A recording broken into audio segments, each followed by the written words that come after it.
the rise of zero-hour contracts starting, what is everyone's initial thoughts? I'll start for you, sir. Zero-hour contracts, my initial thoughts are something that's been around for a little while. Sorry, just introduce yourself as well. Sorry. My name is Gardner. I work for a company, Revo, Seccus, and as a person who has been somebody on both sides of the fence, as an employer and also an employee, I feel there is a place for zero-hour contracts for certain people and in certain people's lifestyles, and the same way I say the same thing for businesses as well. So I don't really stand on against or for it, or I don't really have a strong view in the sense of wanting to talk against it or anything like that. I'm quite open for zero-hour contracts, but I'd like to hear a bit more. I'm Anisha Farouk, and I'm a sixth form student and a member of Brent Youth Parliament. And I'm not completely sure where I stand on zero-hour contracts, because I know that there are some benefits to do with flexibility, but then I understand that it doesn't provide the security that some people need. So I'm not completely sure on my opinion. My name is Joshua, Councillor Mitchell-Murray.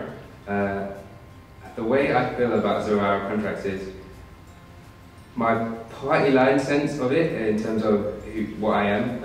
I'm a Labour councillor. I feel that zero-hour contracts are very unequal in a sense. I feel it preys on the unfortunate, but then again, as a Brent Youth Parliament, I'm a co-chair of Brent Youth Parliament. I feel that it does give opportunities for young people to gain experience, but sometimes that experience is also possibly the wrong experience, but we're going to find out a little bit more about it today. So, my name's Roxanne. I'm a Brent resident and a councillor in Brent. I'm also the Cabinet Member for Employment and Skills.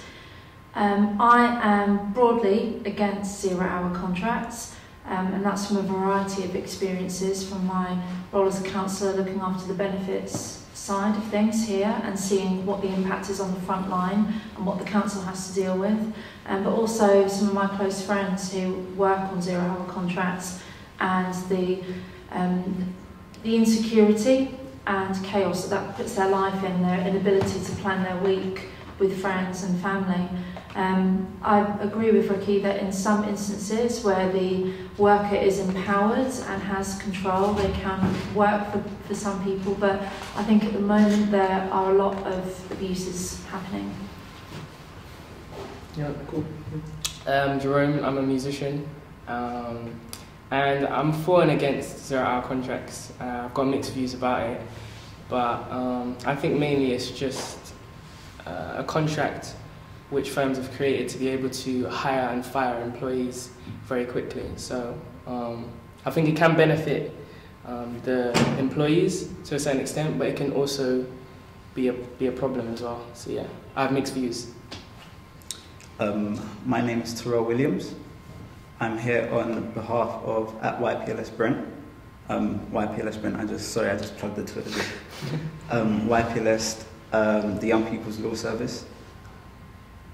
My opinion on zero-hour contracts is, I just echo what's being said already. I'm neither for or against it, although I do feel that the negative effects of zero-hour contracts outweigh the positives. So everyone in general is kind of neither here nor there about zero-hour contracts. Okay, well, the question now is going to be to define it, and I'm going to use two references from well-known bodies about what they've classed a zero-hour contract is. The first one is from BBC. This was summer 2014. It says zero-hour contracts or casual contracts allow employers to hire staff with no guarantee of work. They mean employees work only when they are needed by employers, often at short notice. Their pay depends on how often they work. Some zero-hour contracts oblige workers to take shifts they are offered, others do not. Sick pay is often not included, although holiday pay should be in line with working time regulations. Again, zero-hour contracts or casual contracts allow employers to hire staff with no guarantee of work. That means employees work only when they are needed by employers, often at short notice, and their pay depends how often they work. Some zero-hour contracts oblige workers to take shifts involuntarily, others do not. Sick pay is often not included, although holiday pay should be in line with working time regulations. That's BBC again. The second definition is from acast.org.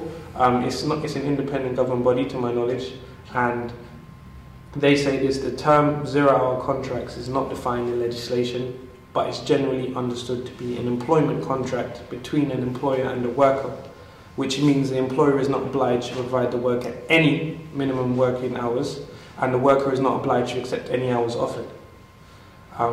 With a brief observation of the two of them, one seems a bit more lenient onto one side and the other doesn't. But on those two definitions, does that fit anybody's view on what zero contract is?